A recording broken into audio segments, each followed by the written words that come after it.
Story is like super powerful to your brain, just basically because we've been learning through story for 100,000 years and we've only been reading for about 5,000 years.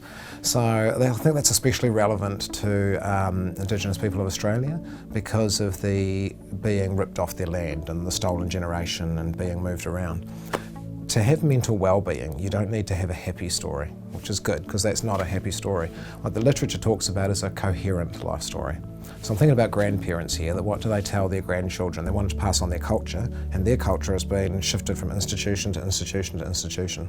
So the first thing I'd recommend is put that into a coherent life story.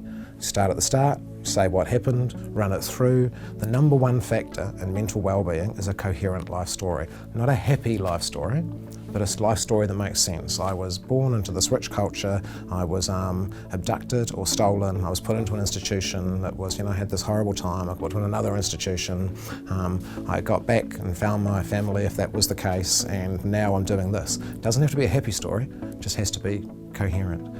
And then talk to that story to your grandchildren. And then even more importantly, any myths that you've got, share those myths. Any traditional songs that you've got, any stories you've got about anything you remember from your grandparents, so that children have that connection to multiple generations back, even if it's only a tiny little bit.